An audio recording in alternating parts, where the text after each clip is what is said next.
Labas, brangieji mylimieji. 17 eilinis sekmadienis. Ir vėl aš čia su savo kažkokiom įžvalgom, su kažkokiais dalykas. Nepretenduoju į jokią ekspertinę nuomonę, aš tikiu, kad jūs geresnius ir teisingesnius dalykus girdėjot pas savęs bažnytėlėje, šiandieną, per šventas mišias. Tiesiog dalinaus savo įžvalgom. Kaip mums prakalbėti šios dienos skaitinę, taigi pradedu nuo pačių skaitinių. Skaitinys iš pirmosios Karalių knygos. Anomis dienomis viešpats pasirodė Saliamonui naktį sapne. Prašyk, ko nori, kad tau duočiau, tarė viešpats. Saliamonas atsakė, o viešpatie mano Dieve, tu padarėjai savo tarną karaliumi mano tėvo Dovydo vietoje, nors aš esu tik jaunas vaikinas. Dar nežinau nei kaip išeiti, nei kaip pareiti. O tavo tarnas yra tautoje, kurią tu išsirinkai, gausioje tautoje, kuri dėl gausybės negali būti nei apskaičiuota, nei suskaityta. Todėl suteik savo tarnui imlią širdį, kad galėtų valdyti tavo tautą ir suprastų, kas gera ir kas pikta. Juk kas kitaip gali valdyti šią tavo gausią tautą. Saliamono prašymas rado malonę viešpaties akise. Dievas jam tarė, kadangi tu to prašėjai, neprašei nei ilgo gyvenimo, nei turtų savo, neprašei nei savo priešų gyvasties, bet prašei savo imlaus įžvalgumo, kad galėtumei žinoti, kas yra teisinga, dabar aš tau įvykdau, kaip prašei. Iš tikrųjų suteikiu tau išmintingą ir išvalgę širdį. Tokio kaip tu nebuvo prieš tave ir toks kaip tu neliks po tavęs. Atliepiamoji psalmė iš 127, 128 ir 130 psalmės surinkta. Įdomi. O koks brangus man viešpatie mokymas tavo. Viešpatie, tu mano likimas. Pasižadu laikytis tavo žodžių. Mokymas iš tavo lūpų man daug brangesnis už 1000 aukso ir sidabro luitų. Tavo gerumas mane te paguodžia, kaip savo tarnui esi pažadėjęs. Te aplanko tavo gailestingumas, kad gyvas išlikčiau, nes tavo mokymas mane gaivina. Tavo įsakymai iš tikrųjų man brangus, už auksą brangesni, už gryną auksą. Kreipiu savo žvilgsnius pagal įsakus tavo. Pakęst negaliu sukto kelio. Tavo įsakai nuostabus, todėl aš jų laikausi. Tavo žodžių skaidrumas apšviečia, net neišmanėlius įžvalgos pamoko. Antras skaitinys iš laiško Romiečiam 8 skyriaus 28-30 eilutės. Broliai ir seserys, mes žinome, kad viskas išeina į gerą mylintiems Dievą, būtent jo valia pašauktiesiems, o kuriuos jis iš anksto numatė, tuos iš anksto ir paskyrė tapti panašius į jo sūnaus pavidalą, kad šis būtų pirmgimis iš daugelio brolių. Kuriuos jis iš anksto paskyrė, tuos ir pašaukė. Kuriuos pašaukė, tuos ir nuteisino. Kuriuos nuteisino, tuos ir išaukštino. Posmelis prieš Evangeliją pagal Matų 11 skyrių 25 eilutė. Aleliuja, šlovė tau Tėve, dangaus ir žemės viešpatie, kad karalystės paslaptis apreiškiai mažutėliams. Aleliuja. Evangelija iš Mato 13 skyriaus 44-46 eilutės. Anuo metu Jėzus bylojo minioms. Su dangaus karalystė yra kaip su dirvoje paslėptų lobių. Atradęs jį žmogus niekam nesako. Iš to džiaugsmo eina, parduoda visą, ką turi ir perkasi tą dirvą. Vėl su dangaus karalystė yra kaip su pirkliu ieškančių gražių perlų. Atradęs vieną brangų perlą, jis eina, parduoda visą, ką turi ir nusiperka jį. Ir vėl su dangaus karalystė yra kaip su ežeran metamų tinklu, užgriebiančių įvairiausių žuvų. Kai jis pilnas, jį išvelka į krantą, susėda ir surenka gerasias į indus, o netikusias išmeta. Tai bus ir pasaulio pabaigoje. Išeis angelai, išrankios bloguosius iš gerųjų ir įmes juos į žėruojančią krosnį. Ten bus verksmas ir dantų griežimas. Ar supratote visą taip? Jie jam sako taip. Tuomet jis tarė, todėl kiekvienas rašto aiškintojas, tapęs dangaus karalystės mokiniu, panašus į šeimininką, kuris iškelia iš savo lobyno naujų ir senų daiktų. Tai tokie skaitinė šiandieną. Pradėsiu nuo pabaigos. Pabaiga apie žuvis yra identiška praeitą sekmadienį skaitiniams apie kviečius ir raugės, ir tas yra žuvis, bet suskirsta geros ten, o blogos ten, tai kaip ir raugės į pečių, o kviečia į klonus. Tai identiški skaitiniai ir atkreipkite dėmesį, kad ir čia ir ten kalba ne tai, kad žmonės tur rušiauti, kas yra gera ir bloga, bet tur rušiauti angelą.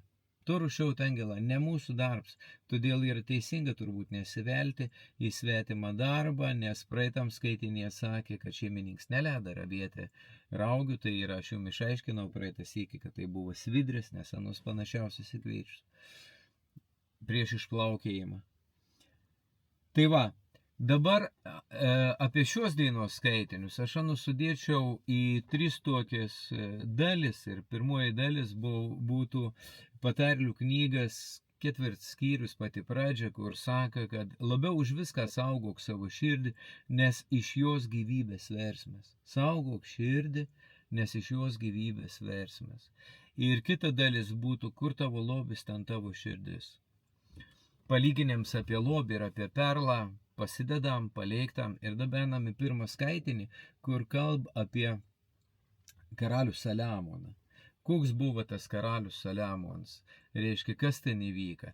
Ir aš jums papasakosiu truputį prieš istorijas apie tai, kas ten buvo. Truputis prieš istorijas. Tai yra, kada karalius Dovydas, Saliamono tėvas, jau gulėja kaip mirties patale, jau viskas ano gyvybė gesa. Vienas iš ano sūnų, vyriausias sūnus, susiruošė perimti karalystę. Ir apie tai išgirda Versavija, mylimoji Dovydo žmona, ir atėjo kartu su Saliamonu priminti Dovydau, kad jis buvo pažadėjęs, kad karalystė atidaus savo sūnau Dovydau. Savo sūnau Saliamonau pažadėjai. Tada palaimindams Saliamoną, Dovydas pasakė, sūnau, svarbiausia nepamiršk viešpaties. Svarbiausia nepamiršk viešpaties. Tokia buvo palaiminims, tokia buvo kryptis duota Saliamonam. Ir dabar žiūrėkit, kaip Saliamonas tom kryptį išpilda. Geras vaks, klausia tėvą. Saka, kad Saliamonas, reiškia, kapons meldės Dievu, o viešpatie mano Dieve, tu padarė savo tarną karaliumi mano tėvo Dovydo vietoje, nors aš esu tik jaunas vaikinas. Nežinau nei kaip įeiti, nei kaip išeiti. Tas pasakymas ir keis, nežinau kaip įeiti, kaip išeiti, išvertus būtų taip, nežinau ką pradėti ir ką pabaigti, aš nežinau ką atskirti, kas yra gera, bloga, kas yra teisinga, kas yra neteisinga, ir aš nežinau, ką tai, kas teisinga, įvykdyti. Nu, šiuolaikinės terminas, tai mėgstama verslė vadinti know-how, reiškia, aš žinau kaip tai padaryti. Ir Saliamonas sako, aš nežinau tų dalykų ir aš labai jaunas atsistojau. Ir jaunas čia yra 2 priežastys. Pirma, ons jaut savo bejėgiškumą, labai teisinga pozicija. Reiškia, aš pripažįstu savo bejėgiškumą. Aš ne 25 kartą karaliumi šventins. Aš 1 kartą ir labai jaunas, neturintis vadovavimo patirties. Dėl to Dieve gelbėk mane. Žiaurė sąžininga ir faina malda. Bet yra antra dalis. Reiškia, kas vyksta jaunuolį širdį. O ten ir visko. Klausykit, ten yra teik ambicijų. Ten yra teik troškėjimų. Užvaldyti pasaulį. Tapti kažko tai. Turėti bilikiek moterų ir merginų. Ir visa kita. Tai yra jaunuolį širdį.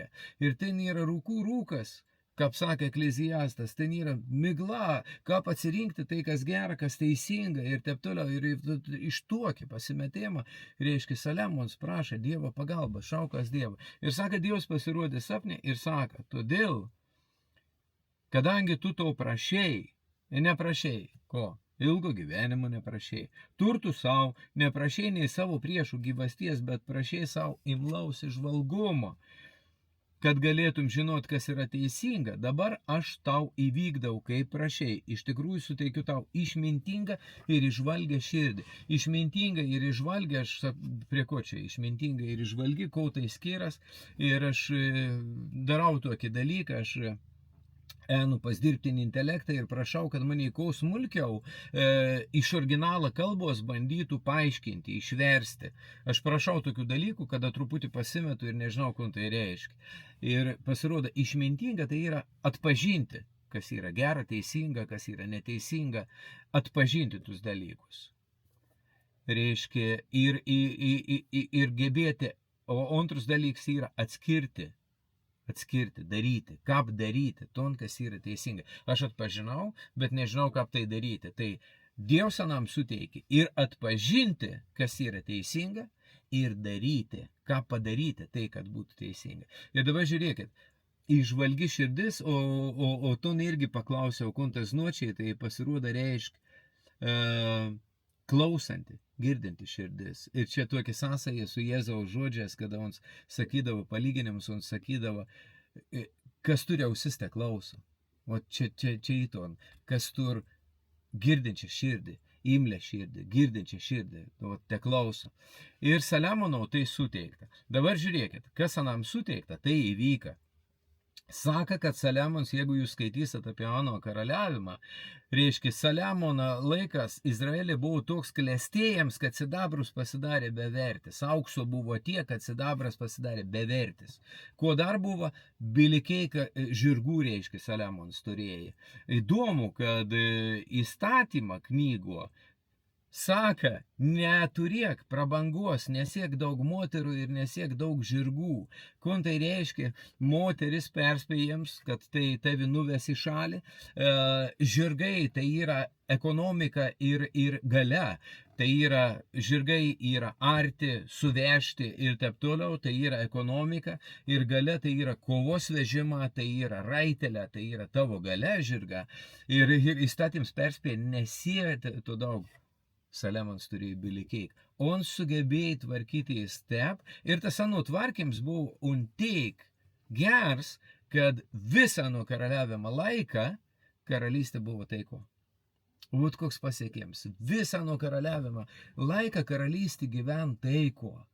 Karalė Akitė, prisiminkit pasakojimą apie Šebas karalienę, reiškia Šebas karalienė, kad atėjo pasižiūrėti karaliaus išminties ir kaip ons tvarkos karalystė. Karalė ėjo žiūrėti, mokytis iš Saliamono. Ir tai ons gavo iš Dievo ir sugebėjo. Bet žiūrėkit kitą dalį. Ir vat mona, kad kur tavo lobis, ten ir tavo širdis. Kur tavo lobis, ten ir tavo širdis. Kur buvo Saliamono širdis? Galutinis rezultats pasirodo yra ne pagal tai, kad aš žinau, kaip sukurti biznį, kaip reiškia, kokią pedagogiką auklėti savo vakus, kaip elgtis su žmona arba žmonom, kaip elgtis su vakus. Pasirodo, net tam visa esmė yra. Esmė yra, kaip aš sugebu tvarkyti savo širdį. Žiūrėkit, kur pamats yra. Reiškia, karalystė, kad raklest. Auksą teik, kad sidabrus bevertis, žirgų bilikiek ir dėmesio, o kas dedas su Saliamono širdim? Saliamons tur 700 žmonų į 300 sugulovių. Savo parašyto knygo, Ekleziastas arba Koheletas arba mokytojo knyga, čia ta pati knyga, tur kelis pavadinimus, saka, aš palenkiau savo širdį žinoti. Reiškia, ons savo protų norėjai ištyrinėti, mokslišką norėjai ištyrinėti savo širdį ir dėl to davė pasisuotinti viskuo. Vynu, moterimis, įsigijau tarnų ir tarnaičių, į taip toliau, nedraudė savo nieką. O čia ir susimovė. Kodėl aš sakau susimovė?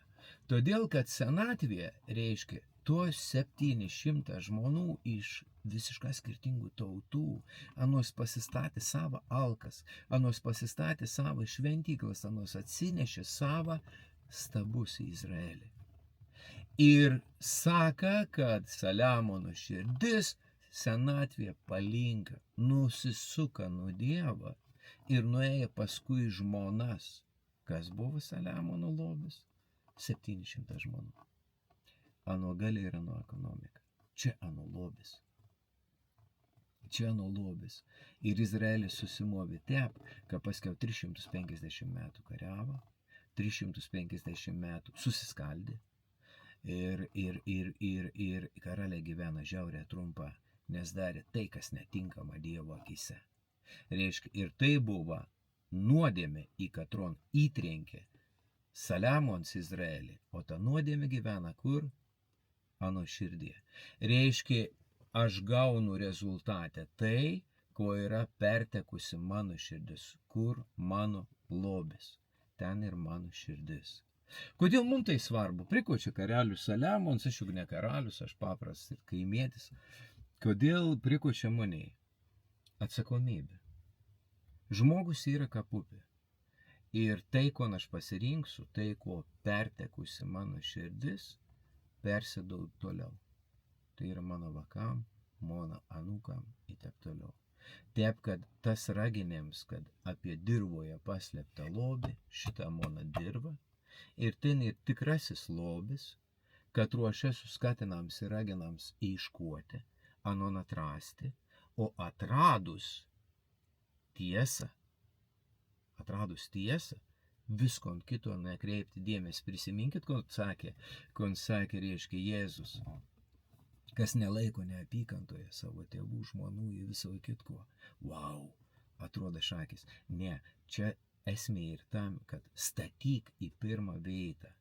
Visų pirma, ieškokit dangaus karalystės, o visa kita jums bus pridėta. Ir kur mes turim atrasti savo širdį? Jėzų. Savo širdį atrasti Jėzų, nes ons ir kelias, tiesa ir gyvenimas. Ir jeigu Jėzus netamp mano pagrindiniu lobiu, aš susimovęs vargšus, net jeigu klestu. Po manęs prasidės visiškas nesąmonis ir aš nemirsiu labai laimingas. Kodėl aš taip sakau? Saliamons atrodo turėjo visko, bet įdėmę skaitykit anuo patarlės, pirmą. Patarlės ons moka nuo neigiamo. Ons pats, turėdam 700 žmonų į 300 sugulovių, ons saka savo sūnau, mano sūnau, žiūrėk, kad tavo šaltiniai nesilietų gatvėmis, džiaukis savo jaunystę žmoną. Veina. Įsivaizduoja, tas, kad rastor 1000, sako, turėk veiną, į nesitaškyk. Tai ons iš dalies ons ir panašus į ton alkoholiką, kad sako, sūnau, tik tu negerk. Čia kažkas tokio. Ir vat ons yra nuostabi mums pamoka, kad mes turim tyrinėti savo širdį, atrasti ten vietą Jėzui, pasikveisti anon į savo širdį, priimti anon ir padaryti anon savo šaltinių. Padaryti visą esmę, čia ir pasakyta psalmėje. Dažniausiai psalmės per skaitinius kažkas nugeid ir anos nuplauk ir labai retai jūs išgirstat pamokslaujant iš psalmių, bet pasiklausykit, kon saka. Tavo įsakymai iš tikrųjų man brangus, už auksą brangesnė. Šitą kur lobis, brangesnis už auksą. Dievo dėsnė, ką funkcionau viskas. Visatas ir asmens tvermės dėsnė. Štai ko Dievas ir padarys. Tai nėra įsakymą, kad laikykės kitaip tau šakės. Ne, tai yra dėsnė, kaip teisinga funkcionuoti. Ir tų kelių reikėti, aš esu kelias, tiesa, jeigu nori turėti gyvenimą. Jeigu nenori turėti pabaigos, kad nuvedi klaidą, visus iš paskos tavęs sekantis kartas. Viešpatį Dievą te garbink, jam vienam te tarnauk. Kur mano širdį, kur mano lobis, ten ir mano širdis. Ir jeigu aš nepadarau Jėzaus savo viešpačių, vargšus aš. Tai palaiminta jums sekmadienį ir pasitikrinkim, ar iš tikrųjų, kas yra mano lobis? Kas yra mano lobis iš tikrųjų? Kas yra mano lobis iš tikrųjų? Širdys protų nesutvarkyti. Aš galiu ten tik tą tyrinėti. Ir išgydyms tikrasis ir tikrasis gyvenims atem per lobio perkeitimą. Jeigu maniai lobis buvo politinė pasiekima, jeigu mano lobis buvo turta, jeigu mano lobis buvo valdžia, tai perkeitus lobį, atradus didesnį lobį, kas yra Kristus. Pamiršk viskon, kas, nebijok net jiems. Net jeigu pasakys, sek ir išpardauk. Saka, jūs jau dabar turite daugiau. Mokiniam atsimenat? Sak, mes palikom dėl tavęs viskon. Jūs jau dabar turite daugiau. Ir tai nėra kažkokia pasaka, tai yra realybė realesnė, negu mes anon suvokam. Tai palaiminta jums sekmadienį. Apkabinu visus ir iki sekantį kartą.